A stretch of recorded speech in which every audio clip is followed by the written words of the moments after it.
शाम की चाय पीनी हो और चाय के साथ कुछ भी नहीं, बारिश का मौसम हो जाए और चाय के साथ कुछ भी नहीं, घर में अचानक मेहमान आ जाएं और चाय के साथ कुछ भी नहीं, बच्चों ने या हस्बैंड ने कभी कोई फरमाइश कर दी और झटपट बनने वाली कोई भी चीज़ समझ में ना आ रही हो तो अस्सलाम वालेकुम माय किचन क्वींस, कैसी हैं आप सब। वेलकम है आपको किरण कुकोलॉजी में। तो आज आपकी सारी मुश्किलात का हल इस एक छोटी सी रेसिपी में है।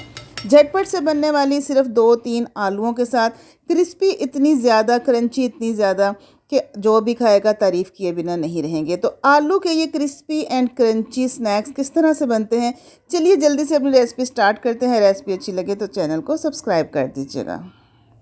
तो जनाब, आलू के ये क्रिस्पी और क्रंची स्नैक्स बनाने के लिए सबसे पहले तो हमें चाहिए होंगे आलू। यहाँ पर छोटे साइज़ के आलू हैं जो मैंने 4 ले लिए हैं। इनको मैंने पील ऑफ करके धो लिया था। अब इनके स्लाइसेस कट करने हैं, बारीक बारीक स्लाइसेस कट करने हैं, बहुत ज़्यादा मोटे आपने नहीं काटने। अगर मोटे स्लाइस काटेंगे तो फिर वो क्रिस्पी और क्रंची नहीं बनेंगे। तो बारीक बारीक स्लाइसेस काटने हैं इनको। अगर बड़े साइज़ के आलू हों तो आपने उनको दूसरी ऑपोजिट वाली साइड से काटना है, छोटे आलू हों तो लंबाई वाली साइड से काटना है। तो इसी तरह से इसी साइज़ के हम बाकी के भी सारे आलू काट लेंगे।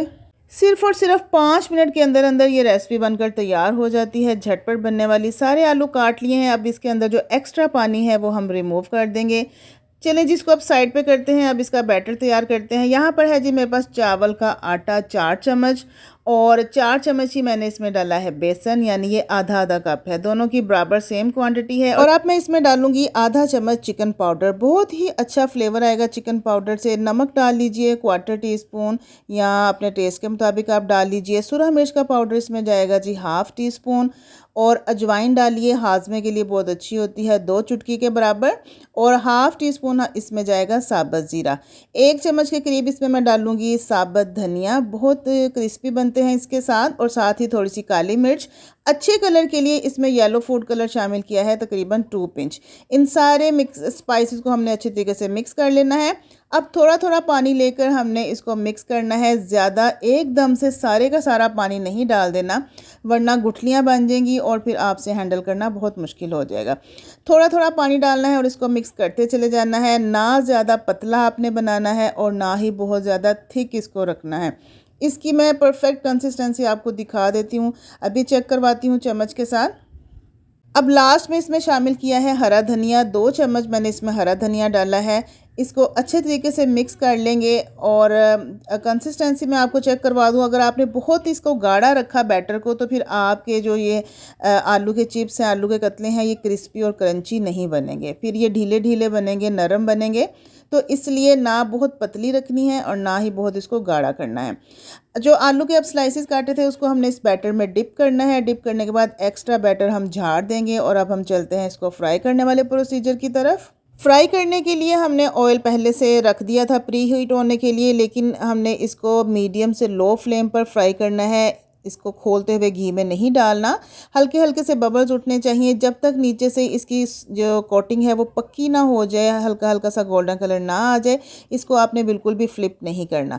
जब नीचे से पक्की इसकी हो जाए कोटिंग तो फिर आप इसको फ्लिप कीजिए। मैंने 2 से 3 दफ़ा इनको फ्लिप किया है। मीडियम से लो फ्लेम पर इनको पका रही हूँ, हाई फ्लेम पर नहीं पकाना।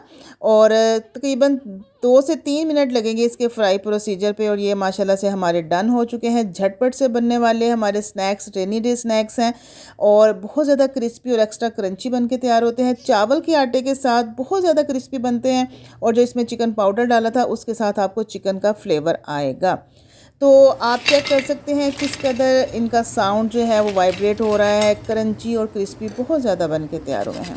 रेसिपी अच्छी लगे तो किरण कुकोलॉजी को सब्सक्राइब कर लीजिए और एक प्यार सा कमेंट ज़रूर दीजिएगा। आपके कमेंट का मुझे इंतज़ार रहेगा। मेरी रेसिपी को ज़्यादा से ज़्यादा शेयर किया कीजिए ताकि उन सब लोगों तक पहुंच जाए जो नई नई कुकिंग सीखना स्टार्ट कर रहे हैं। और अगर आप फर्स्ट टाइम मेरे चैनल पर कोई रेसिपी देख रहे हैं तो जल्दी से जाइए मेरे चैनल का विज़िट कीजिए। वहाँ पर आपको ऐसी बहुत सारी ढेरों ढेर रेसिपीज़ मिलेंगी जो सस्ती भी है, लो बजट है और आपके किचन में मौजूद चीज़ों से बन जाएगी। चैनल को सब्सक्राइब भी कर लीजिएगा। आपकी मोहब्बत का बेहद शुक्रिया। तो इजाज़त दीजिए, किरण कुकोलॉजी को मिलेंगे अपनी नेक्स्ट एक्साइटिंग और जल्दी जल्दी बनने वाली रेसिपी के साथ। तब तक के लिए आपने अपना ढेर सारा ख्याल रखना है, मुझे दुआओं में याद रखना है। तो इजाज़त दीजिए। अल्लाह हाफिज़। Take care and bye bye.